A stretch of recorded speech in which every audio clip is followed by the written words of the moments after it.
तो कैसे हैं आप लोग? एक बार वापस से आपका स्वागत है मेरे चैनल में। आज मैं आपके लिए लेके आया हूँ इंडियन ऑडिट एंड अकाउंटिंग। ये हमारा आरएस का पेपर 1 का एक सब्जेक्ट है। छोटा सा सब्जेक्ट है लेकिन इसके टॉपिक्स बहुत सारे हैं। तो इसी क्रम में एक टॉपिक है इसका अंकेक्षण, जिसे ऑडिटिंग कहते हैं। इसके बारे में बातचीत करेंगे। ऑडिटिंग क्या होती है? सभी कंपनियां, जो सरकारी हो चाहे प्राइवेट हो, सभी के लिए अनिवार्य होता है। ऑडिटिंग क्या होती है? सरकारी और प्राइवेट दोनों कंपनियों के लिए अनिवार्य होता है। अब तो क्या है, सरकार के द्वारा क्या है, जितने विभाग होते हैं उनके लिए ऑडिटिंग को अनिवार्य कर दिया गया है। सभी कंपनियों के लिए जो कंपनी अधिनियम 2013 है उसके अंदर ये अनिवार्य टॉपिक रखा गया है कि सभी को क्या है, अपना वित्तीय विवरण क्या है प्रतिवर्ष छापना पड़ेगा। साथ ही साथ क्या है, उसकी एक तो आंतरिक लेखा परीक्षा और एक अंकेक्षण भी कह सकते हैं उसे, और एक बाह्य अंकेक्षण या बाह्य लेखा परीक्षा करानी अनिवार्य है। तो इसी क्रम में अब शुरुआत करते हैं। सबसे पहले बात करें ऑडिटिंग की। ऑडिटिंग शब्द है ना, ऑडिटी शब्द से उत्पन्न हुआ है। मतलब ऑडिटी की बात करें, ऑडिटिंग या ऑडिटी, तो इस शब्द की उत्पत्ति लैटिन भाषा का एक शब्द है ऑडिरे। ऑडिरे से हुई है, जिसका शाब्दिक अर्थ क्या होता है? सुनना। जिसका शाब्दिक अर्थ क्या होता है? सुनना। सभ्यता की बात करें तो सभ्यता के विकास के साथ साथ वर्तमान संदर्भ में किसी व्यक्ति, संस्था अथवा किसी कार्य का स्वतंत्र परीक्षण करना ही अंकेक्षण कहलाता है। तो किसी व्यक्ति, संस्था अथवा किसी कार्य का क्या करना है? स्वतंत्र परीक्षण करना ही क्या कहलाता है? अंकेक्षण कहलाता है। अब जिसे निम्न प्रकार से परिभाषित करते हैं, मतलब क्या है इसकी परिभाषा देखें तो परिभाषा के अनुसार कि स्पाइसर और पैगलर क्या कहते हैं। क्या स्पाइसर और पैगलर क्या कहते हैं हमारे ऑडिटिंग या अंकेक्षण के बारे में? किसी संस्था की वित्तीय गतिविधियों की किसी संस्था की वित्तीय गतिविधियों की स्वतंत्र जांच जो वित्तीय विवरणों की सत्यता को प्रकट करती हो। किसी संस्था की वित्तीय गतिविधियों की स्वतंत्र जांच जो क्या करती है? वित्तीय विवरणों की सत्यता को प्रकट करती हो, वही हमारी क्या कहलाती है? ऑडिटिंग कहलाती है। उसे हम क्या कहते हैं? ऑडिटिंग कहेंगे। अब कहेंगे तो कहेंगे भाई। तो बात करें आगे, J.R. बॉटली बॉय क्या कहते हैं? क्या J.R. बॉटली बॉय ऑडिटिंग की क्या परिभाषा बताते हैं, तो उसके बारे में बात करें तो J.R. बॉटली बॉय के अनुसार देखें तो अंकेक्षण किसी संस्था के हिसाब किताब, क्या कहते हैं J.R. बॉटली बॉय कि अंकेक्षण क्या होता है? किसी संस्था के हिसाब किताब और क्रियाकलापों की एक विशिष्ट जांच होती है। अंकेक्षण क्या होता है? किसी संस्था के हिसाब किताब और क्रियाकलापों की एक विशिष्ट जांच होती है जो उन प्रपत्रों की सहायता से की जाती है जिनसे वह बनाए गए। क्या है वह जो क्या है, उन प्रपत्रों की सहायता से की जाती है जिनसे वो बनाए गए। तो J.R. बॉटली बॉय बताते हैं अंकेक्षण के बारे में। निष्कर्ष रूप में कह सकते हैं हम कि अंकेक्षण वह प्रक्रिया है जिसके अंतर्गत स्वतंत्र और निष्पक्ष व्यक्ति, तो अंकेक्षण वो प्रक्रिया है जिसके अंतर्गत क्या स्वतंत्र और निष्पक्ष व्यक्ति क्या है, स्वतंत्र उपलब्ध सूचनाओं की सत्यता और वैधानिकता की परख करता है। तो अंकेक्षण वो प्रक्रिया है जिसके अंतर्गत क्या स्वतंत्र और निष्पक्ष व्यक्ति क्या करता है? उपलब्ध सूचनाओं की सत्यता और वैधानिकता को परखता है। अब बात करें भारत की, तो भारत में क्या है? लेखा परीक्षा या अंकेक्षण की सर्वोच्च संस्था क्या कौन सी है? भारत का नियंत्रण और महालेखा परीक्षक मतलब CAG को माना जाता है। या CAG को हमारे भारत की सबसे सर्वोच्च लेखा परीक्षा या फिर अंकेक्षण की संस्था मानी जाती है। तो थोड़ी सी जानकारी CAG के लिए ले लेते हैं। CAG हमारे अभी वर्तमान में कौन है? हमारे अभी तो भूल गया मैं, कोई बात नहीं। भारत के नियंत्रक और लेखा परीक्षक की बात, संजय के मूर्ति। क्या भारत के नियंत्रक और महालेखा परीक्षक कौन है? संजय के मूर्ति अभी वर्तमान में। तो परीक्षा में कई बार इनके प्रावधान भी पूछ लिए जाते हैं। तो संविधान में इनका उल्लेख किया गया है। संविधान में उल्लेख की बात करते हैं, अनुच्छेद 148 से 151 तक इनका उल्लेख किया गया है। जो हमारे CAG हैं, भारत के नियंत्रक महालेखा परीक्षक, तो इनका उल्लेख संविधान में 148 से 151 तक किया गया है। 148 की बात करते हैं, 148 में क्या लिखा गया है? तो अनुच्छेद 148 में आयोग की संरचना का उल्लेख किया गया है। अनुच्छेद 148 में क्या किया गया? आयोग की संरचना का उल्लेख किया गया है। जैसे कि यह एक सदस्यीय आयोग है, जो हमारा ये CAG है, ये क्या है? एक सदस्यीय आयोग है। नियुक्ति की बात करें तो अनुच्छेद 148(1) के अनुसार CAG की नियुक्ति राष्ट्रपति के द्वारा की जाती है। क्या अनुच्छेद 148(1) के अनुसार क्या CAG की नियुक्ति क्या राष्ट्रपति के द्वारा की जाती है। कार्यकाल की बात करें 148(1) के अनुसार CAG का कार्यकाल 6 साल और 65 साल की आयु जो भी पहले हो निर्धारित किया गया है।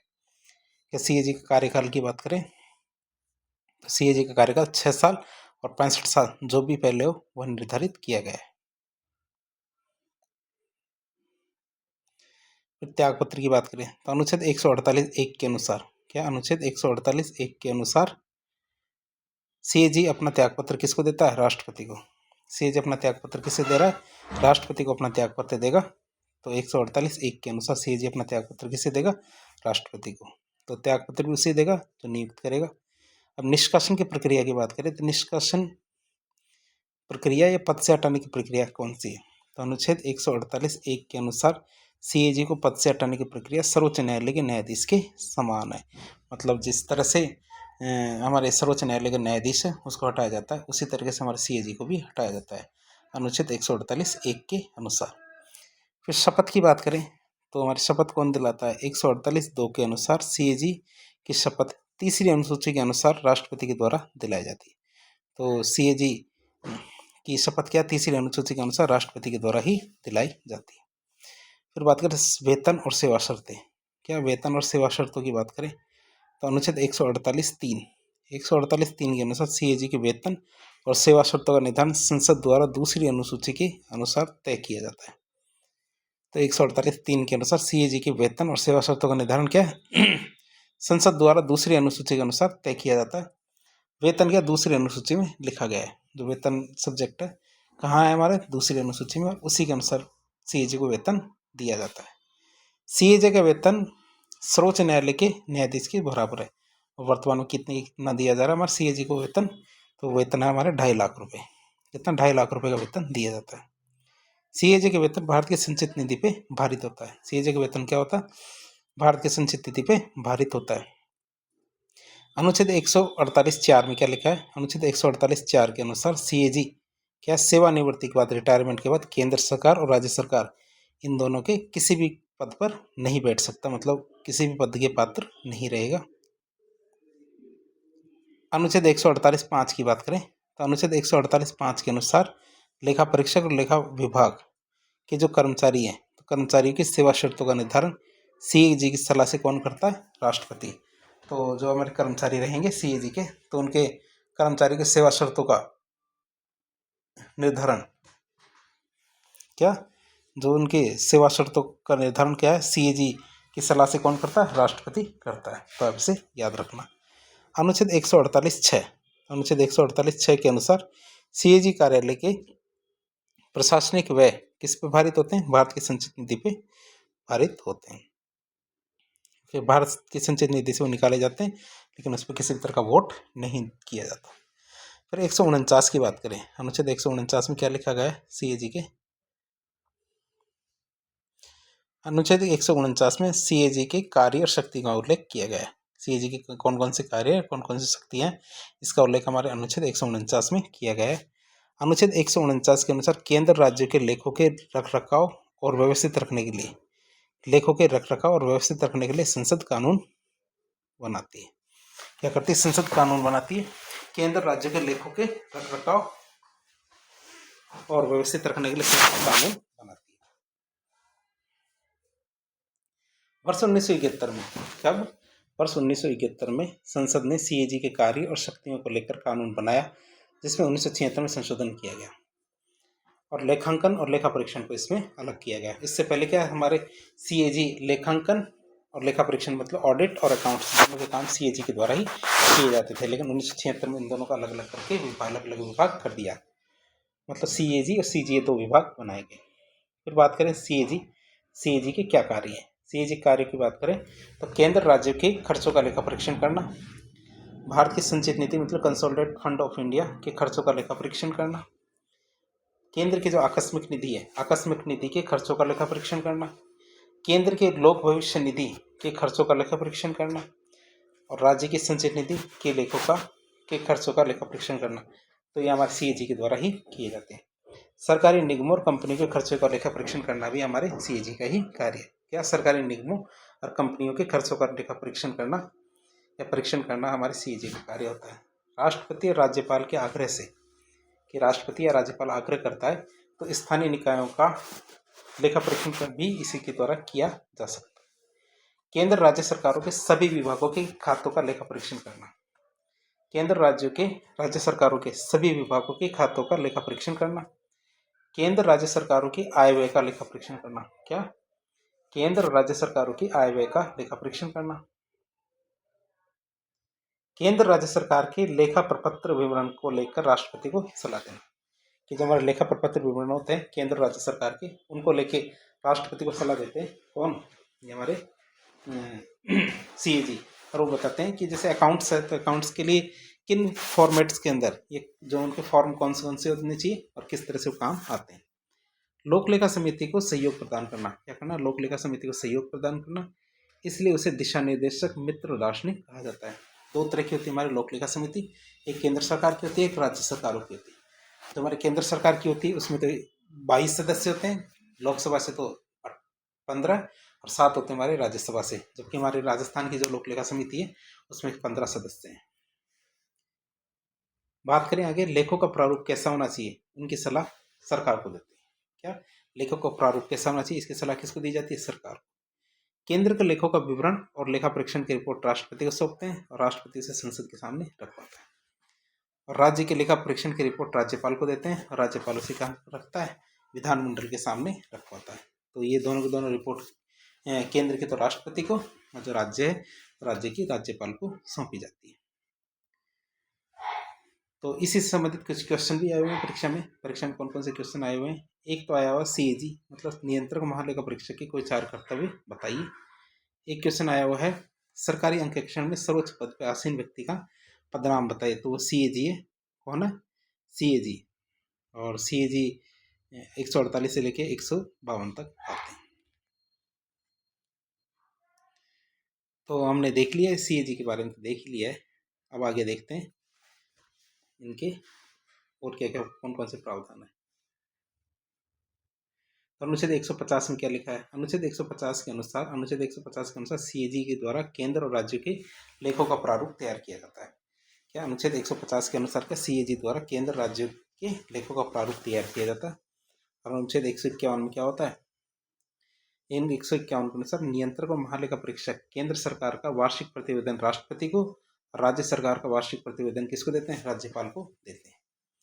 राष्ट्रपति क्या करते हैं, वार्षिक प्रतिवेदन को केंद्रीय वित्त मंत्री के माध्यम से संसद में रखवाता है और राज्यपाल वार्षिक प्रतिवेदन को राज्य वित्त मंत्री के माध्यम से विधानमंडल में रखवाता है। तो इस तरह से जो अपने अपने सदन होते हैं वहाँ पे इसको रखवाया जाता है। फिर अब बात करें सीएजी के द्वारा कौन कौन सी रिपोर्टें बनाई जाती हैं। सीएजी कौन कौन सी रिपोर्टें बनाता है और उनका क्या होता है वो देखते हैं।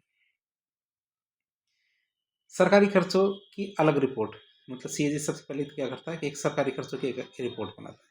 सरकारी खर्चों की एक अलग रिपोर्ट बनाई जाती है और ये रिपोर्ट लोक लेखा समिति में पेश कर दी जाती है। और लोक लेखा समिति क्या करती है, इसकी जांच करती है। लोक लेखा समिति को जब समझ में नहीं आता तो सीएजी को बुलाती है और सीएजी उनको समझाता है इस रिपोर्ट में क्या क्या लिखा हुआ है, क्या इस रिपोर्ट में क्या क्या लिखा हुआ है, ये फिर सीएजी को बताया जाता है। इसलिए उसे दार्शनिक मित्र भी कहते हैं। सरकार की जो सरकारी कंपनियां हैं, कि सरकार की सरकारी कंपनियों की पीएसयू खर्चों की रिपोर्ट अलग से छापी जाती है। तो रिपोर्ट पीयूसी पब्लिक अंडरटेकिंग की बात करते हैं, पब्लिक अंडरटेकिंग कंपनियां तो लोक उपक्रम समिति में रखी जाती है। इनकी जो रिपोर्ट होती है लोक उपक्रम समिति इनकी क्या करती है, जांच करती है। तो लोक उपक्रम समिति क्या करती है, इनकी जांच करेगी। उपयुक्त दोनों प्रकार की रिपोर्ट पहले राष्ट्रपति के पास जाती है, बाद में राष्ट्रपति इनको संसद में पेश करने के लिए भेज देता है। पहले किसके पास जाएगी, पहले राष्ट्रपति के पास जाएगी, फिर राष्ट्रपति के पास जाने के बाद क्या है, संसद में पेश कर दी जाती है।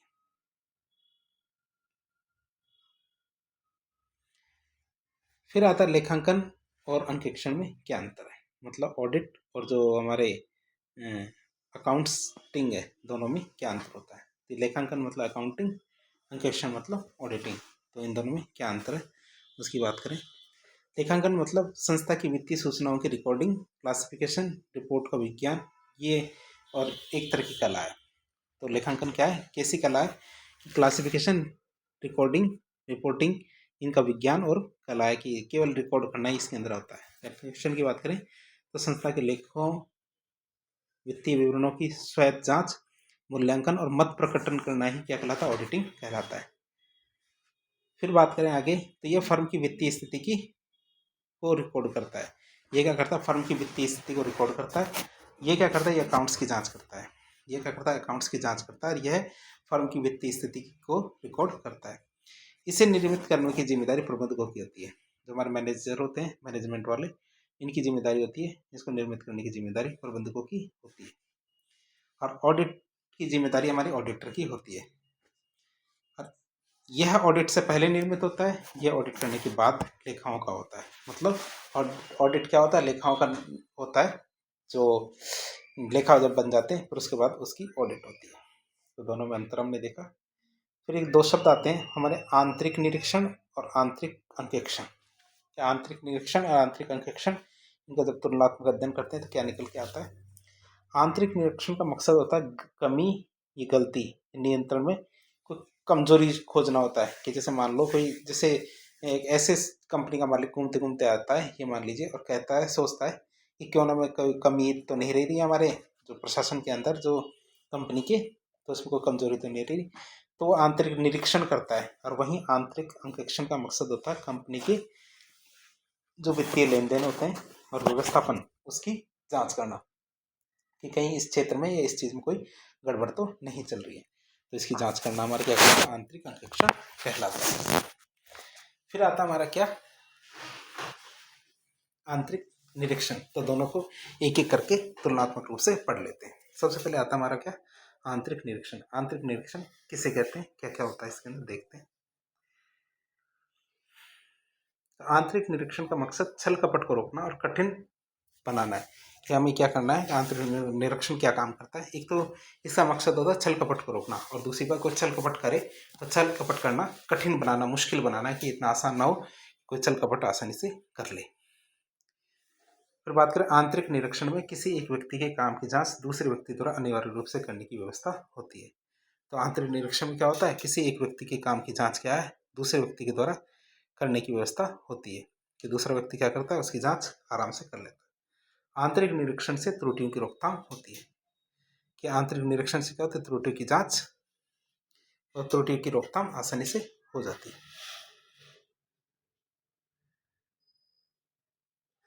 फिर बात करें आंतरिक अंकेक्षण। क्या आंतरिक अंकेक्षण की बात करें तो ये क्या है, आंतरिक अंकेक्षण में कंपनी की वित्तीय लेन देन की निगरानी की जाती है। आंतरिक अंकेक्षण में क्या होता है, कंपनी के वित्तीय लेन देन की जो निगरानी की जाती है। आंतरिक अंकेक्षण में क्या होता है, बैलेंस शीट का विश्लेषण भी किया जाता है। आंतरिक अंकेक्षण में बैलेंस शीट का विश्लेषण किया जाता है। आंतरिक अंकेक्षण में वित्तीय प्रबंधन से जुड़े काम किए जाते हैं। आंतरिक अंकेक्षण में क्या होता है, वित्तीय प्रबंधन से जुड़े काम किए जाते हैं। आंतरिक अंकेक्षण में कंपनी के जोखिम प्रबंधन, नियंत्रण और शासन प्रक्रियाओं, क्या क्या, आंतरिक अंकेक्षण में कंपनी के जोखिम प्रबंधन, नियंत्रण और शासन प्रक्रियाओं की प्रभावशीलता का आकलन किया जाता है। आंतरिक अंकेक्षण में रोजमर्रा के आधार पर संस्था के विभिन्न व्यवहारों की जांच की जाती है। क्या होता है, आंतरिक अंकेक्षण में क्या होता है, रोजमर्रा के आधार पर संस्था के विभिन्न व्यवहारों की जांच की जाती है। आंतरिक अंकेक्षण में अधिनियम के मुताबिक, क्या अधिनियम के मुताबिक संस्था के उद्देश्यों को ध्यान में रखा जाता है। आंतरिक अंकेक्षण में अधिनियम के मुताबिक संस्था के उद्देश्यों को ध्यान में रखा जाता है। तो हम देख लेते हैं कि आंतरिक अंकेक्षण की क्वेश्चन भी आया है 2016 के अंदर, कि आंतरिक निरीक्षण और आंतरिक अंकेक्षण में क्या अंतर है, आप बताइए। तो 2016 का एक क्वेश्चन था, हमने अंतर देख लिया। अब बात करते हैं, क्वेश्चन आता है जैसे मान लीजिए अंकेक्षण और जांच, इन दोनों में क्या अंतर है। जो हमारा बाहरी अंकेक्षण की बात करते हैं, अंकेक्षण या बाहरी अंकेक्षण, और जांच मतलब आंतरिक अंकेक्षण, तो इन दोनों में क्या अंतर है। अंकेक्षण क्या होता है, सकारात्मक प्रकृति का होता है, मतलब कंपनी के बारे में सही बातें बताता है, कि सही स्थिति के बारे में बताता है। जबकि जांच क्या होता है, नकारात्मक प्रकृति की होती है, मतलब कि कोई शिकायत हो जाए तो उसकी जांच कर रहे हैं ऐसा फील होता है। अंकेक्षण पेशेवर स्वतंत्र व्यक्ति के द्वारा की जाती है, जबकि जांच किसी अनुभवी व्यक्ति के द्वारा की जाती है। क्या था, अंकेक्षण क्या होता है, पेशेवर और स्वतंत्र व्यक्ति के द्वारा की जाती है, जबकि जांच क्या किसी भी अनुभवी व्यक्ति के द्वारा की जा सकती है। अंकेक्षण की रिपोर्ट अधिकांशतः स्वामी और संचालकों को दी जाती है। कि जो हमारा अंकेक्षण की रिपोर्ट होती है अधिकांशतः क्या होता है, स्वामी या संचालकों को दी जाती है। वहीं जांच की रिपोर्ट क्या है, वरिष्ठ अधिकारियों को दी जाती है। तो अंकेक्षण की रिपोर्ट क्या है, अधिकांशतः स्वामी संचालकों को दी जाती है, वहीं जांच की रिपोर्ट वरिष्ठ अधिकारियों को दी जाती है। जांच की तुलना में अंकेक्षण का क्षेत्र विस्तृत होता है। जांच की तुलना में अंकेक्षण क्या ज़्यादा किया जाता है, मतलब बड़े क्षेत्र का इसका योगदान होता है, बड़े क्षेत्र में होता है। जांच तो क्या है, एक छोटे से क्षेत्र के लिए भी की जा सकती है। बात करें अंकेक्षण की, तो अंकेक्षण वैधानिक मतलब अनिवार्य नियमों की अनुपालन से होता है। अंकेक्षण क्या होता है, वैधानिक अनिवार्य नियमों की अनुपालना से होता है, वहीं जांच क्या परिसंपत्तियों पर निर्भर करती है। जांच क्या होती है? परिसंपत्तियों पर, परिसंपत्ति नहीं है तो परिस्थितियों पर निर्भर करती है कि परिस्थितियां कैसी है जिसके परिप्रेक्ष्य में क्या जांच की जा रही है।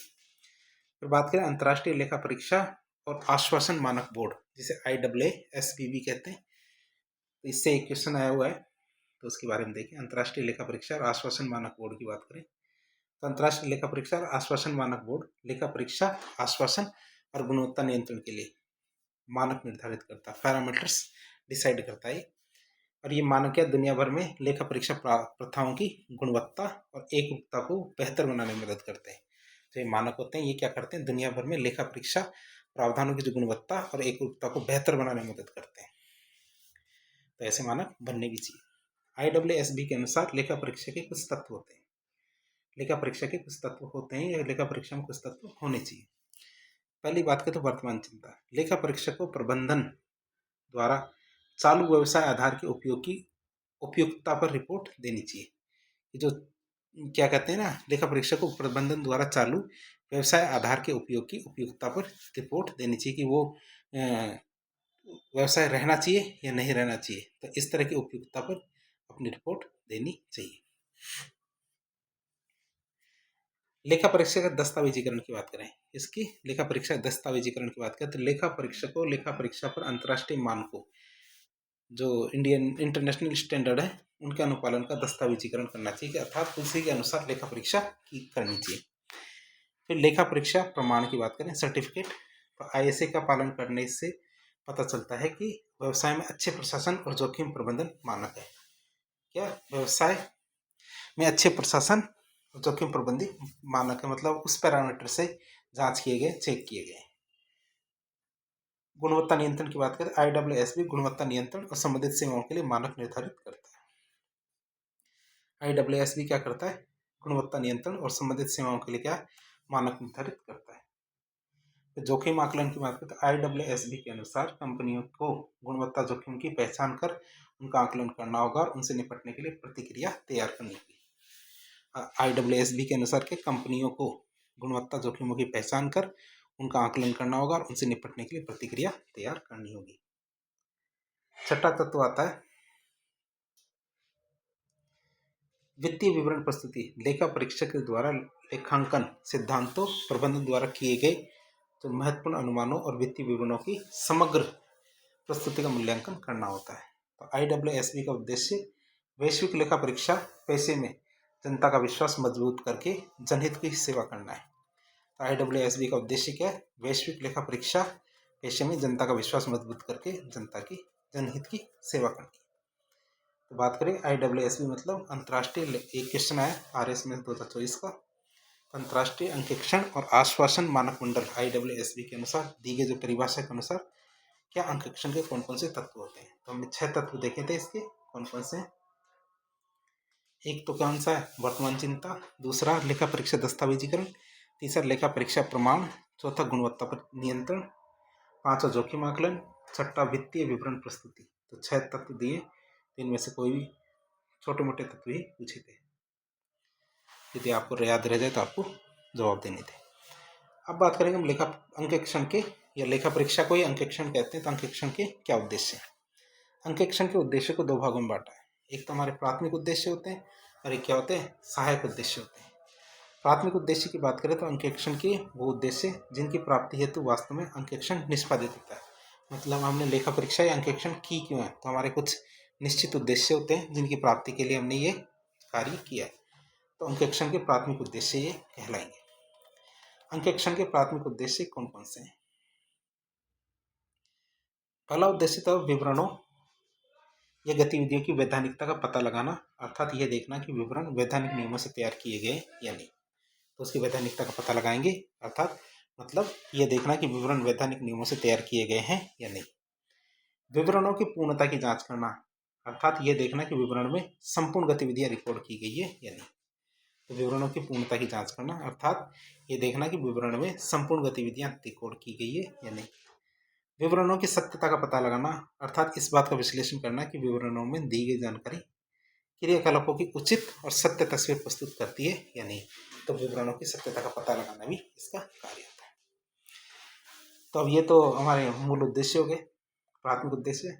इनके सहायक उद्देश्य क्या क्या होते हैं वो देखिए। सहायक उद्देश्य की बात करें तो वे उद्देश्य जो मुख्य उद्देश्य की प्राप्ति के लिए सहायता करते हैं, कि वे उद्देश्य जो मुख्य उद्देश्य की प्राप्ति के लिए सहायता करते हैं वो हमारे क्या कहलाते हैं, सहायक उद्देश्य कहलाते हैं। वो क्या कहलाते हैं, सहायक उद्देश्य कहलाएंगे। तो अंकेक्षण के द्वितीय ये सहायक उद्देश्य कहलाएंगे। और सहायक उद्देश्य कौन कौन से हैं? पहला उद्देश्य आता है अशुद्धि का पता लगाना और उसे रोकना। क्या? अशुद्धि का पता लगाना और उसे रोकना। तो इसकी बात करें, गतिविधियों के निष्पादन के दौरान सैद्धांतिक, वैधानिक और हिसाब किताब की अशुद्धि, क्षतिपूरक अशुद्धि इत्यादि जिनका समय रहते पता लगाना और उनकी पुनरावृत्ति को रोकना अंकेक्षण का कर्तव्य माना जाता है। इसका अंकेक्षण का कर्तव्य होता है ये, इसका पता लगाना और उसे रोकना।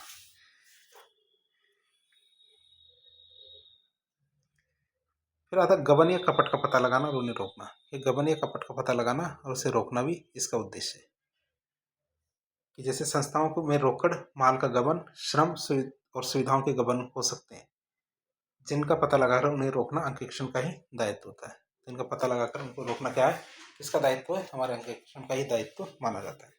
संचालकों तथा स्वामी को सलाह और परामर्श देना। क्या? संचालक और जो हमारे स्वामी होते हैं उनको सलाह देना या परामर्श देना। तो हमारे कई एक बार परीक्षा में आया हुआ अंकेक्षण के कोई 4 उद्देश्य बताइए। हमने बहुत सारे उद्देश्य देख लिए। अब आता हमारा अंकेक्षण रिपोर्ट। हमारा जो ऑडिट रिपोर्ट है उसकी बात कर रहे हैं। तो उसकी रिपोर्ट कौन कौन सी रिपोर्ट होती है, रिपोर्ट में क्या क्या होता है। अंकेक्षण रिपोर्ट एक माध्यम है जिसके द्वारा क्या अंकेक्षक अपनी राय प्रकट करता है। अंकेक्षण रिपोर्ट क्या होती है? एक माध्यम है जिसके द्वारा अंकेक्षक क्या अपनी राय प्रकट करता है। सामान्यतः रिपोर्ट नियुक्त करने वाले अधिकारी को सौंप दी जाती है। सामान्यतः रिपोर्ट क्या नियुक्त करने वाले अधिकारी को सौंपी जाती है। अंकेक्षण रिपोर्ट क्या 4 तरह की होती है। अंकेक्षण रिपोर्ट क्या 4 तरह की होती है। पहली तरह की रिपोर्ट की बात करें तो उसे कहते हैं हम क्लीन रिपोर्ट। यदि अंकेक्षक की राय में लेखा पुस्तकों में सभी सूचनाएं सत्य और उचित है तो इस रिपोर्ट का प्रयोग किया जाता है कि भैया सब कुछ देख लिया, हमें कुछ भी नहीं मिला, कोई भी गड़बड़ नहीं है, सब बढ़िया बढ़िया है। तो इसका मतलब ऐसी रिपोर्ट को हम क्या बोलते हैं, क्लीन रिपोर्ट कहेंगे। तो यदि अंकेक्षक की राय में लेखा पुस्तकों में सभी सूचनाएं सत्य और उचित पाई गई तो इसे हम क्या कहेंगे, क्लीन रिपोर्ट कहेंगे। फिर आता है एडवर्स ऑडिट रिपोर्ट। यदि अंकेक्षक की राय में वित्तीय विवरणों में सारी जानकारी सत्य और अनुचित हो, असत्य और अनुचित हो, इसका मतलब एडवर्स ऑडिट रिपोर्ट है, ये जो भी बताया सब कुछ गलत है। फिर आता है क्वालिफाइड रिपोर्ट। तो ये सर्वाधिक प्रयोग में आने वाली या फिर सामान्य रिपोर्ट होती है, जिसमें अंकेक्षक के द्वारा कुछ सूचनाओं को छोड़कर बाकी सारी सूचनाएं सत्य और उचित है। इसमें कोई छोटी मोटी गलतियां हो तो हो, नहीं तो बाकी सब में ये कह दिया जाता है कि सारी रिपोर्ट में सब कुछ क्या सत्य ही सत्य है। फिर आता है एक डिस्क्लेमर रिपोर्ट। कौन सी रिपोर्ट है? Disclaimer report. तो डिस्क्लेमर रिपोर्ट की बात करें तो एक मिनट, डिस्क्लेमर रिपोर्ट में क्या लिखा होता है कि यदि अंकेक्षक को उसकी जांच के लिए पर्याप्त सूचनाएं और दस्तावेज उपलब्ध कराए नहीं गए। तो कई बार क्या होता है कि आपको कोई चीज़ें उपलब्ध ही नहीं होगी तो आप जांच कैसे करेंगे। तो ऐसा होता है कई बार तो कि अंकेक्षक है उसको जांच करने वाली बात करते हैं तो उसको जो डेटा होता है वो उपलब्धि नहीं कराया जाए, तो सूचनाओं के अभाव में अपनी राय प्रकट करने में असमर्थ हो जाता है। क्या? सूचनाओं के अभाव में अपनी राय प्रकट करने में असमर्थ करता है। इसके लिए इस रिपोर्ट का प्रयोग किया जाता है। इसके लिए क्या होता है, इस रिपोर्ट का प्रयोग किया जाता है, डिस्क्लेमर रिपोर्ट का। फिर बात करें अंकेक्षक की, तो अंकेक्षक के कुछ फायदे भी होते हैं, कुछ नुकसान भी होते हैं। तो फायदे क्या होते हैं? फायदे तो ज़्यादा है, नुकसान नाम मात्र के बनावटी भी है थोड़े थोड़े। तो फायदे की बात करें, अंकेक्षक एक अनिवार्यता के रूप में मतलब बहुत ज़्यादा जरूरी। तो स्वामी को संस्था की गतिविधियों की निष्पक्ष जानकारी इससे मिलती है। तो स्वामी होता है, मालिक होता है, उसको संस्था की गतिविधियों की निष्पक्ष जानकारी इससे मिलती है।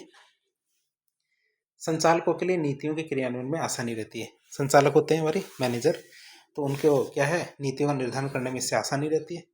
बैंक और वित्तीय संस्थाएं अंकेक्षक की रिपोर्ट को विश्वसनीय मानती है। क्या? इन पर बहुत ज़्यादा विश्वास करती है। अतः अंकेक्षक से ऋण प्राप्त कर, अंकेक्षण मतलब ऑडिटिंग के बाद क्या लोन प्राप्त करने में आसानी रहती है। अंकेक्षण का कर्मचारियों पर नैतिक प्रभाव रहता है जिससे वे अधिक कुशलता से काम करते रहते हैं। और अंकेक्षण से क्या होता है, अशुद्धियों के दोहराव पर नियंत्रण आता है। मतलब जो भी कम गलतियां होती है तो ऑडिटर उसे बता देता है और अगली बार वैसी गलतियां नहीं होती है। बात करें अंकेक्षण एक विलासिता के रूप में अथवा दोष, तो अंकेक्षण के दोष की बात करें तो एक तरह की विलासिता मानी जाती है, मतलब फालतू की चीज। जैसे समय और धन का अपव्यय होता है, इससे क्या होता है, समय और धन का अपव्यय होता है। अंकेक्षण की रिपोर्ट में उत्तरदायित्व का अभाव होता है, उत्तरदायित्व का अभाव होता है, मतलब ऑडिटर होता है जो ऑडिट तो कर लेता है, लेकिन उसकी कोई गारंटी नहीं है कि वो ऑडिट करने के बाद सही ऑडिट ही करे। सामान्यतः अंकेक्षक वित्तीय पहलुओं पर अधिक ध्यान देते हैं, अर्थात गुणात्मक पहलुओं पर ध्यान नहीं देते। किस पे ध्यान देते हैं, वित्तीय पहलुओं पर ज्यादा ध्यान देते हैं, गुणात्मक पहलुओं पे नहीं देते। अंकेक्षक क्या सभी विषयों का विशेषज्ञ हो ये कोई जरूरी नहीं है, क्या जिस विषय की उसे ऑडिट की जा रही है तो हो सकता है उसके बारे में उसको ज्यादा पता ना हो। अंकेक्षण अंकेक्षक की निजी राय मात्र होती है। अंकेक्षण क्या होता है, अंकेक्षक की निजी राय मात्र होती है, और एक ही विषय पर निजी राय अलग अलग भी हो सकती है।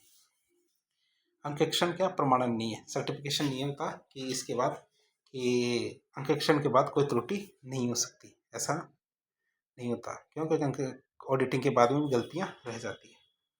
अंकेक्षक सामान्यतः सारांश के रूप में जांच करते हैं, इसलिए अधिकांश लेन देन बिना जांच के रह जाते हैं, मतलब हर लेन देन की जांच नहीं होती है।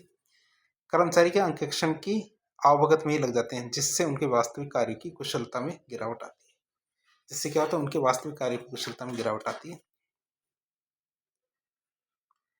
संपूर्ण अंकेक्षण के बाद, मतलब पूरी ऑडिटिंग के बाद भी यदि कपट ना पकड़ा जाए तो इसकी प्रासंगिकता पर संदेह होता है कि इतना कुछ करने के बाद भी यदि गलतियां पकड़ में नहीं आ रही तो फिर तो कोई जरूरत नहीं है इस विभाग की, ऐसी फीलिंग आती है। यदि अंकेक्षक क्या कर्मचारी से सांठगांठ कर ले तो इसकी विश्वसनीयता पे संदेह होता है कि यदि वो पैसे खाने वाली बात होती है कि पैसे खा के कोई कमी नहीं निकालना, तो वैसा भी हो जाता है कई बार। तो ये हमारी कमियां हैं अंकेक्षण की। अंकेक्षण के विशिष्ट प्रकार की बात करते हैं भाई। ऑडिटिंग के प्रकारों की बात करें तो वैधानिक और अनिवार्य अंकेक्षण एक प्रकार होता है हमारा, वैधानिक और अनिवार्य अंकेक्षण। तो वो अंकेक्षण जो किसी अधिनियम के प्रावधानों के अंतर्गत अनिवार्यतः किया जाता है, मतलब कंपलसरी किया जाता है। जैसे कंपनी अधिनियम के प्रावधानों के अनुसार कंपनी की का जो वित्तीय वार्षिक अंकेक्षण होता है वो हमारे कंपनी अधिनियम 2013 के अनुसार किया जाता है। दूसरा होता है हमारा कुशलता अंकेक्षण, मतलब एफिशिएंसी ऑडिट। इसकी बात करें तो उपलब्ध संसाधनों के विवेकपूर्ण उपयोग से, क्या उपलब्ध संसाधनों के विवेकपूर्ण उपयोग से बेहतर परिणाम प्राप्त करना ही कुशलता कहलाती है, और इसका प्रक्रियागत और स्वतंत्र परीक्षण या निरीक्षण निष्पक्ष जांच ही क्या कहलाती है, कुशलता अंकेक्षण कहलाती है। यह एक ऐसा अंकेक्षण है जो इस बात का विश्लेषण करता है कि संसाधनों का निवेश अधिक से अधिक लाभ कमाने वाले क्रियाकलापों में हो रहा है या नहीं। इस ऑडिट के कारण स्थापित क्षमता का प्रभाव, पूर्ण उपयोग, लागत नियंत्रण और उत्पादकता संबंधी जो पहलू होते हैं उनकी जांच होती है इसके अंदर, किसमें, कुशलता अंकेक्षण एफिशिएंसी ऑडिट के अंदर। परीक्षा में भी आ चुका है 2018 की। कुशलता अंकेक्षण को परिभाषित कीजिए, डिफाइन एफिशिएंसी ऑडिट। अब बात करें कुशलता अंकेक्षण के उद्देश्य क्या है। क्या कुशलता अंकेक्षण के उद्देश्य क्या है? उद्देश्य के अनुसार संसाधनों के उपयोग की जांच करना, उद्देश्य अनुसार संसाधनों के उपयोग की जांच करना पहला उद्देश्य। दूसरा, प्रत्येक गतिविधियों में निवेश के संतुलन और अनुकूलता का मार्ग परीक्षण करना, प्रत्येक गतिविधियों में निवेश के संतुलन और अनुकूलता का परीक्षण करना दूसरा उद्देश्य। तीसरा, स्थापित क्षमता से उत्पादन वृद्धि को परखना, क्या स्थापित क्षमता से उत्पादन वृद्धि को परखना तीसरा उद्देश्य। चौथा, निवेश से बेहतर परिणामों को जांच करना, यह चौथा उद्देश्य। तो क्या एक क्वेश्चन पहले भी आया हुआ, कौन सा, कुशलता अंकेक्षण और एक नियंत्रणकारी उपाय।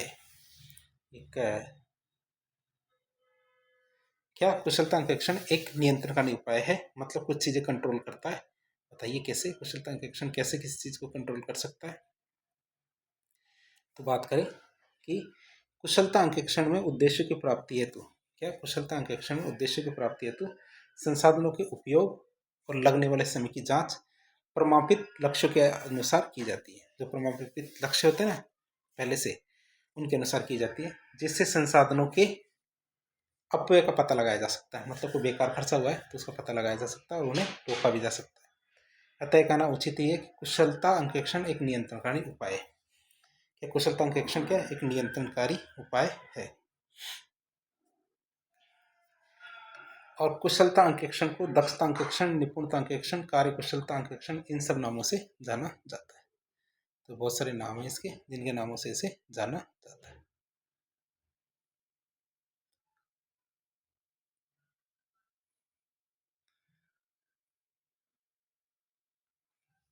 फिर आता हमारा निष्पत्ति अंकेक्षण या निष्पादित अंकेक्षण, जिसको परफॉर्मेंस ऑडिट कहते हैं। तो प्रत्येक स्वामी चाहते हैं कि संस्थान निर्धारित लक्ष्य को पूर्व निर्धारित प्रक्रिया और समय अवधि के अनुसार प्राप्त करे। प्रत्येक स्वामी क्या चाहते हैं कि संस्थान निर्धारित लक्ष्य को पूर्व निर्धारित प्रक्रिया और समय अवधि के अनुसार प्राप्त करे। और इसी संदर्भ में निष्पत्ति अंकेक्षण एक ऐसी प्रक्रिया है जिसमें इस तथ्य का पता लगाया जाता है कि लक्ष्य प्राप्ति हेतु कार्य का संचालन किस स्तर का है। क्या लक्ष्य प्राप्ति हेतु कार्य का संचालन तो किया जा रहा है, लेकिन वो किस स्तर का संचालन किया जा रहा है, इस चीज़ का पता लगाया जाता है। भारत में क्या होता है, विशेषतः सरकारी योजनाओं के संबंध में निष्पत्ति अंकेक्षण किया जाता है, जिसमें कौन कौन से पहलू होते हैं उनकी जांच की जाती है। इसको हम कहते हैं 3E। इसको क्या 3E का कॉन्सेप्ट कहते हैं। पहला ये आता है हमारा इकोनॉमी। पहला ये आता है क्या, इकोनॉमी की बात करते हैं। इसके अंतर्गत योजनाओं की लागत का अध्ययन किया जाता है, योजनाओं में कितने पैसे लगेंगे, ये लग रहे हैं, और ये देखा जाता है कि गुणवत्ता या उत्पादकता में वृद्धि किस प्रकार की जाए। तो पहला आता है इकोनॉमी पहलू। इसके अंतर्गत क्या योजनाओं की लागत का अध्ययन किया जाता है और ये देखा जाता है कि गुणवत्ता या उत्पादकता में वृद्धि किस प्रकार से की जाए। दूसरा आता है एफिशिएंसी। तो मानवीय एवं अन्य उपलब्ध संसाधनों की विवेकपूर्ण उपयोग की जांच की जाती है। क्या होता है, मानवीय एवं अन्य उपलब्ध संसाधनों के विवेकपूर्ण उपयोग की जांच की जाती है और ये पता लगाया जाता है कि न्यूनतम लागत पर बेहतर परिणाम प्राप्त हुए हैं या नहीं। तो एफिशिएंसी इसके अंदर आती है। तीसरा आता है इफेक्टिवनेस। तो इस पहलू में ये जांचा जाता है कि समग्र लक्ष्यों की प्राप्ति हो पाई है या नहीं, जिनको हम प्राप्त करना चाहते थे वो लक्ष्य प्राप्त भी हुए हैं या नहीं।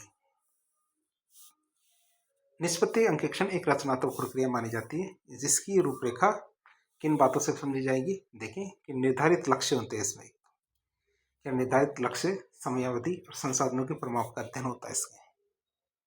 दूसरा, निष्पादित कार्य में लगे समय और प्रक्रिया का अध्ययन होता है। फिर वास्तविक कार्य की लागत का अध्ययन होता है। फिर क्या, तो वास्तविक कार्य की लागत का अध्ययन करते हैं। तो निष्पादित कार्य की अन्य समकक्ष कार्य से तुलना की जाती है, वैसे वैसे दूसरा कार्य तो उससे तुलना करेंगे। फिर आता है योजना के विलंब के कारण यदि विद्यमान हो, फिर निष्पादित कार्य के प्रति विचार और सुझाव दिए जाते हैं। जैसे क्वेश्चन 2016 में आया हुआ है, क्या निपुणता अंकेक्षण और निष्पादित अंकेक्षण में कोई दो अंतर बताओ। तो हमने काफ़ी कुछ पढ़ लिया है इसके बारे में। फिर आता हमारे सामाजिक अंकेक्षण, जिसे कहते हैं सोशल ऑडिटिंग। या तो सोशल ऑडिटिंग की बात करें तो सामाजिक लेखा परीक्षा शब्द का इस्तेमाल 1950 के दशक में किया गया था। किसका, सामाजिक लेखा परीक्षा शब्द का इस्तेमाल 1950 के दशक में किया गया था। हालांकि पिछले दशक में इस शब्द में ने भारत में नई प्रासंगिकता हासिल कर ली। आज आमतौर पर यह माना जाता है कि निजी स्वामित्व वाले उद्यम का यह कर्तव्य है कि वह सुनिश्चित करे कि उस समुदाय के जीवन पर प्रतिकूल प्रभाव ना पड़े जिससे वह काम करता है। तो जिस समुदाय के लिए वह काम करता है उस समुदाय पर क्या है, इसका विपरीत प्रभाव नहीं पड़ना चाहिए, बस इतना से पता किया जाता है।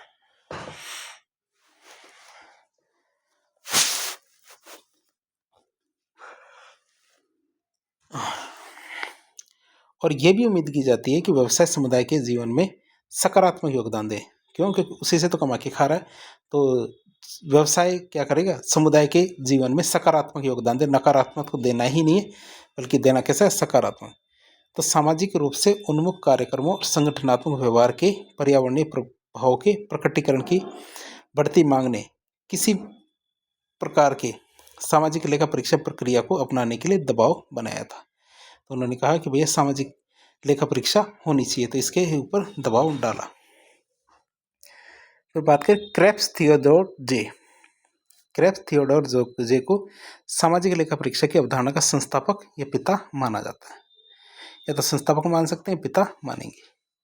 भारत में टिस्को पहली कंपनी बनी जिसने अपने काम का सामाजिक लेखा परीक्षण करने के लिए न्यायमूर्ति SP कोतवाल की अध्यक्षता में एक सामाजिक लेखा परीक्षा समिति का गठन किया था और प्रोफेसर रजनी कोठारी और प्रोफेसर PG मावलंकर इसके सदस्य बने।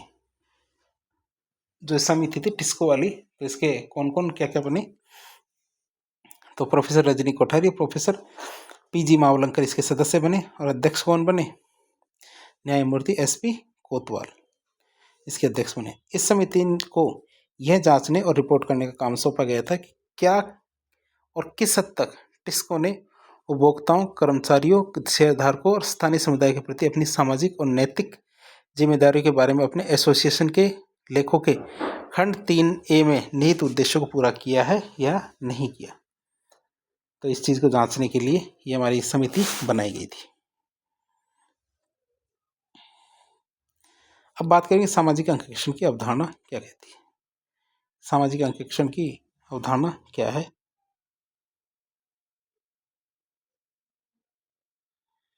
तो उसकी बात करें। सामान्य तौर पे क्या सामाजिक लेखा परीक्षा सामान्य तौर पे क्या है सामाजिक लेखा परीक्षा किसी संगठन की गतिविधि के सामाजिक प्रदर्शन को मापने, समझने, रिपोर्ट करने और सुधारने की जो प्रक्रिया है उसको संदर्भित करती है, उसके बारे में बताती है। सामाजिक लेखा परीक्षा को फर्म की गतिविधियों की पहचान और जांच की प्रक्रिया के रूप में परिभाषित किया गया है। सामाजिक लेखा परीक्षा को क्या फर्म की गतिविधियों की पहचान और जांच की प्रक्रिया के रूप में परिभाषित किया गया ताकि तत्काल सामाजिक वातावरण पर उनके प्रभाव का आकलन, मूल्यांकन, माप और रिपोर्ट की जा सके। तो इसलिए इसकी गठन किया जाता है। सामाजिक लेखा परीक्षा की मुख्य विशेषताएं क्या है?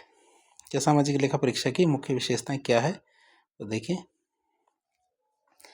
सामाजिक लेखा परीक्षा के क्षेत्रों में ऐसी कोई भी गतिविधि शामिल होती है जिसका सामाजिक प्रभाव महत्वपूर्ण हो। सामाजिक लेखा परीक्षा के क्षेत्रों में क्या ऐसी कोई भी गतिविधि शामिल है जिसका क्या है सामाजिक प्रभाव बहुत ज़्यादा महत्वपूर्ण हो। उदाहरण के लिए किसी संगठन की गतिविधियों का सामाजिक लेखा परीक्षा जो आसपास के पर्यावरण की गुणवत्ता को प्रभावित करती हो तो उसको शामिल करेंगे इसके अंदर। यह केवल यह निर्धारित करता है, ये क्या करता है, ये केवल यही निर्धारित करता है कि कोई संगठन सामाजिक क्षेत्र में क्या कर रहा है और न कि यह कि इन गतिविधियों से कितना सामाजिक लाभ हुआ। यह क्या परिणामों के लिए ऑडिट की बजाय एक प्रक्रिया ऑडिट है। क्या एक ऑडिट नहीं होती, एक तरह की ये क्या होती है प्रक्रिया ऑडिट होती है। यह केवल इतना बताता है कि भैया कोई भी कंपनी सामाजिक क्षेत्र में कोई कार्य कर भी रही है या नहीं, लेकिन ये नहीं बता रही कि जो वो कंपनी काम कर रही है उससे समाज को कोई फायदा भी हो रहा है कि नहीं हो रहा। सामाजिक प्रदर्शन का लेखा परीक्षण करना बहुत ज़्यादा कठिन है। क्या सामाजिक प्रदर्शन का लेखा परीक्षण करना बहुत ज़्यादा कठिन है? क्यों?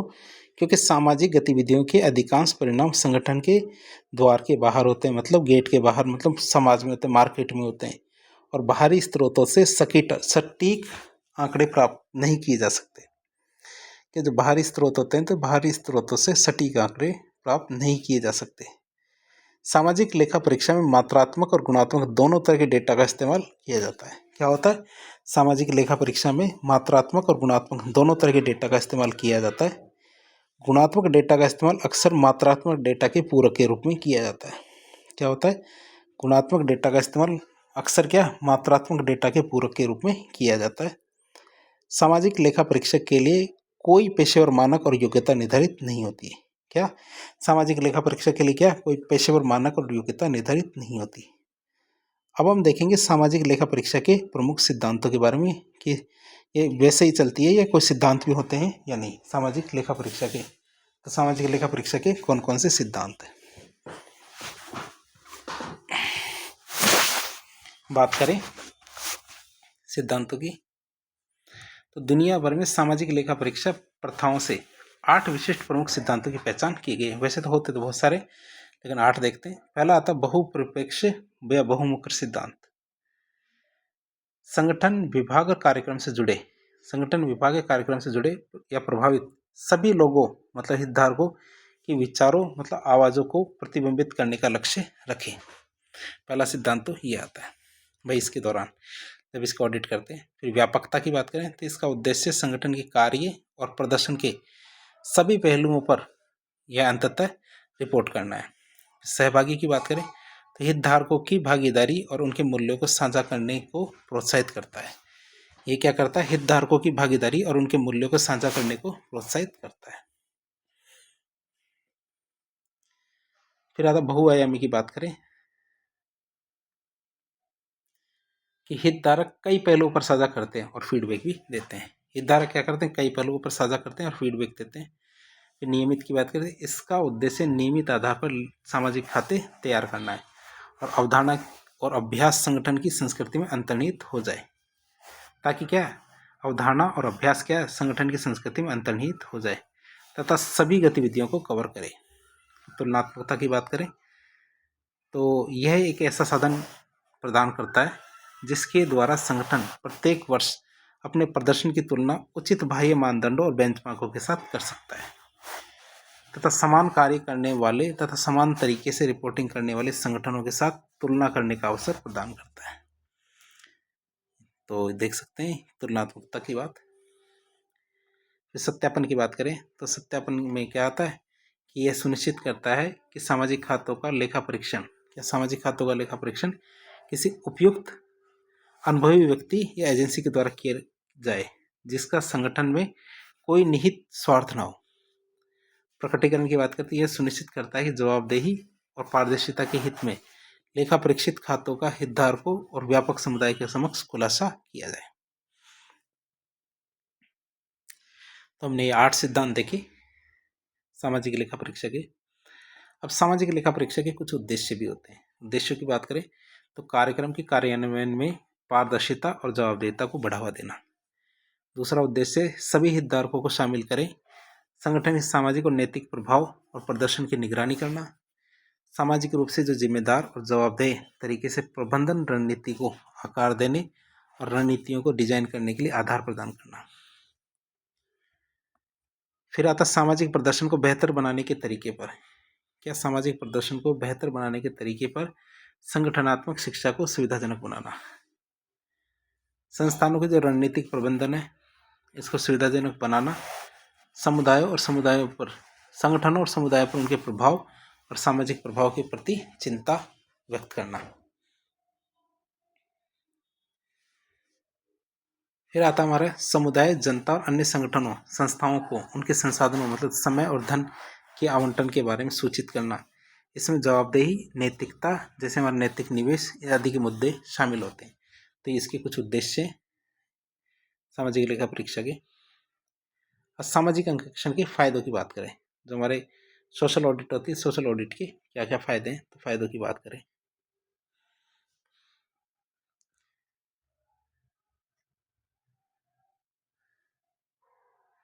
पहला फायदा आता है किसी संगठन के सामाजिक उद्देश्यों की किसी संगठन के सामाजिक उद्देश्य की उपलब्धि का आकलन करने में सहायता करता है।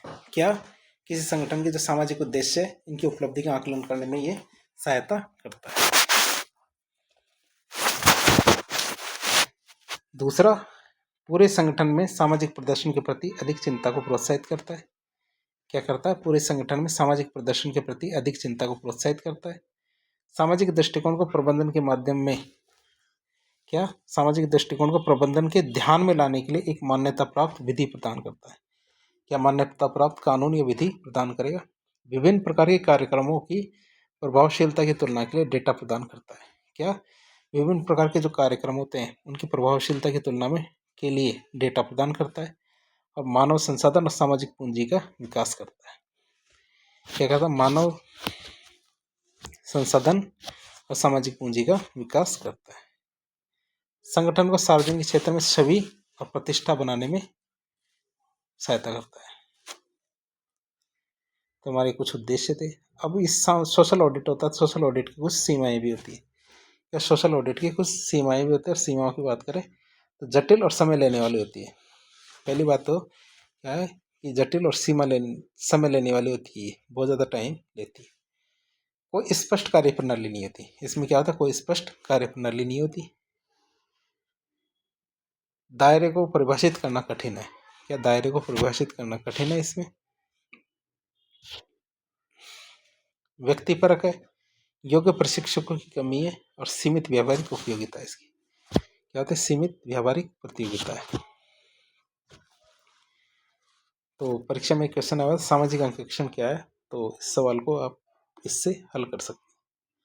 अब बात करें सामाजिक अंकेक्षण में स्थानीय सहभागिता को बढ़ाने के क्या क्या तरीके हैं, कौन कौन से सुझाव दिए जा सकते हैं। ग्राम सभा की शक्तियों में वृद्धि की जानी चाहिए। क्या होना चाहिए? ग्राम सभा की जो शक्तियां हैं उसमें वृद्धि की जानी चाहिए। विज्ञापन, मीडिया आदि से जन जागरूकता में वृद्धि की जानी चाहिए। लोकपाल और अंकेक्षण समितियों की नियुक्ति की जानी चाहिए। क्या लोकपाल और अंकेक्षण समितियां हैं उनकी नियुक्ति की जानी चाहिए। प्रशिक्षण कर्मचारियों के द्वारा, क्या प्रशिक्षण कर्मचारी के द्वारा जनप्रतिनिधियों का प्रशिक्षण होना चाहिए, मतलब उनकी भी ट्रेनिंग होनी चाहिए। और सामाजिक आकलन प्रभाव में वृद्धि की जानी चाहिए। क्या होना चाहिए, सामाजिक आकलन प्रभाव में वृद्धि की जानी चाहिए।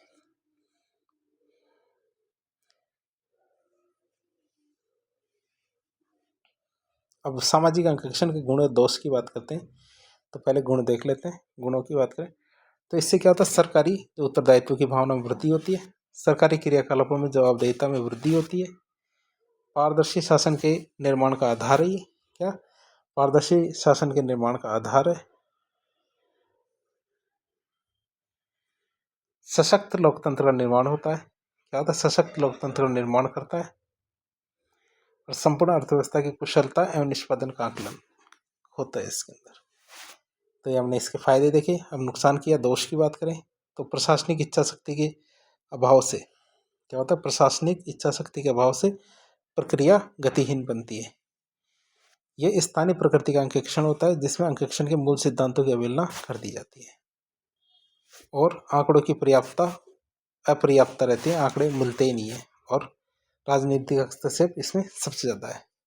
क्यों, क्योंकि कोई भी नहीं चाहता उसका क्या है, जो सोशल ऑडिट हो और सोशल ऑडिट के बाद ये पता चले कि सरकार अच्छा काम नहीं कर रही है। फिर आता है सरकारी अंकेक्षण। क्या था, सरकारी अंकेक्षण की बात करें तो ये अंकेक्षण वह अंकेक्षण जिसमें स्वतंत्र और पेशेवर व्यक्ति के द्वारा सरकारी संस्थानों के वित्तीय, प्रशासकीय और परिचालन कार्यों का परीक्षण, सत्यापन, मूल्यांकन किया जाता है, उसको हम सरकारी अंकेक्षण कहते हैं। भारत में सरकारी अंकेक्षण के अंतर्गत कौन कौन सी चीज़ें शामिल है। पहला आता है सार्वजनिक उपक्रम, सार्वजनिक विभाग और वैधानिक निकाय, ये आते हैं। तो सार्वजनिक उपक्रम में क्या आता है, सार्वजनिक उपक्रम में सरकारी कंपनियां, भेल, सेल, रेल, ये सब आती है। और रेल सार्वजनिक विभाग की बात करें तो इसमें रेलवे, दूरसंचार और डाक विभाग ये सब आते हैं। वैधानिक निकायों की बात करें तो नगर पालिका, पंचायत भवन में सरकारी अंकेक्षण, लेखांकन और अंकेक्षण विभाग इनके द्वारा कराया जाता है। C&AG इस विभाग का सबसे बड़ा हेड होता है जो इनका अंकेक्षण करता है। अब हम बात करेंगे सरकारी अंकेक्षण के प्रकार। सरकारी अंकेक्षण या गवर्नमेंट ऑडिट तीन भागों में बांटते हैं। गवर्नमेंट ऑडिट क्या तीन प्रकार की होती है। पहली होती है हमारी व्यवहारिक अंकेक्षण। क्या होती है, व्यवहारिक ऑडिट। फिर होता है निष्पत्ति और कुशलता अंकेक्षण और फिर होता है हमारी सरकारी कंपनियों का अंकेक्षण। तो एक एक करके इनको देखें। पहला होता है व्यवहारिक अंकेक्षण। सरकारी अंकेक्षण के इस प्रकार के अंतर्गत सरकारी संस्थाओं के आय और व्यय रूपी व्यवहारों को पृथक अंकेक्षण किया जाता है, अलग से ऑडिट की जाती है, जिसमें आय के साधनों और सरकार के द्वारा किए गए व्ययों के औचित्य का पता लगाया जाता है, जिसे औचित्य अंकेक्षण भी कहेंगे, औचित्य ऑडिट भी कहते हैं इसको। फिर आता निष्पत्ति के कुशलता अंकेक्षण। तो सरकारी क्रियाकलापों के परिणामों और संसाधनों के कुशल उपयोग का परीक्षण इस प्रकार के अंकेक्षण में शामिल किया जाता है। तीसरा आता है सरकारी कंपनियों का अंकेक्षण। तो वह कंपनी जिसमें 50% से अधिक पूंजी और नियंत्रण सरकार का होता है, सरकारी कंपनी कहलाएगी। अन्य कंपनी की भांति सरकारी कंपनी में भी वित्तीय क्रियाकलापों का वार्षिक अंकेक्षण C&AG के अधीन पेशेवर अंकेक्षक के द्वारा किया जाता है। फिर बात करें सरकारी अंकेक्षण के उद्देश्य क्या है। इस तथ्य की जांच करना कि वह उसी आधार व्यवहार पर किया गया है जिसके लिए स्वीकृति मिली थी। यह सत्यापित करना कि समस्त भुगतान उचित व्यक्तियों और क्रियाकलापों पर किए गए, व्ययों के औचित्यता की जांच करना और आवश्यक अनावश्यक व्ययों पर नियंत्रण स्थापित करना, सरकार की समस्त राजस्व और पूंजीगत प्राप्तियों की लक्ष्य के अनुरूप समीक्षा करना, सरकार के सार्वजनिक ऋण, दायित्व, संपत्तियों को सत्यापित करना, ये इसके उद्देश्य हैं सरकारी अंकेक्षण। तो यहीं तक रखेंगे, इसके आगे का पार्ट अगले पार्ट में देखेंगे। तो आज तो हमारा ऑडिट का रहेगा, ऑडिट का इतना ही था। तो बजटिंग रहेगा इसका अगला पार्ट। तो वीडियो को यहीं समाप्त करते हैं। थोड़ा फास्ट मोड में देखा हमने इसको, थोड़ा आप ये सोचेंगे कि इसमें समझाया कम से कम गया है और सभी पार्टों में, लेकिन वही बात है कि परीक्षा, मेंस की परीक्षा जल्दी जल्दी पास आ रही है, तो आपके पास कंटेंट होना चाहिए। थोड़ा इसमें समझाइए इसमें, क्योंकि आप जैसे मेंस दे रहे हैं तो आपके दिमागी स्तर उस लेवल का तो होता ही है, कि कुछ चीज़ें आप स्वयं भी समझ पाते हैं। तो कई बार क्या कंटेंट उपलब्ध होना भी काफ़ी रहता है और थोड़ी समझाइश भी ठीक रहती है। तो आपको ये केवल इनपुट के लिए भी मान सकते हैं कि आपको इनपुट से मिल जाएगा, तो हम केवल आपकी हेल्प करने की कोशिश कर रहे हैं। तो इस प्रकार की इन्फॉर्मेटिव वीडियो देखने के लिए हमारे चैनल से जुड़े। वीडियो यदि थोड़ा बहुत भी पसंद आया तो वीडियो को लाइक करें, चैनल को सब्सक्राइब करें। आपके थोड़ा सा भी काम आया है तो अपने दोस्तों के साथ ज़रूर शेयर करें इसे। धन्यवाद।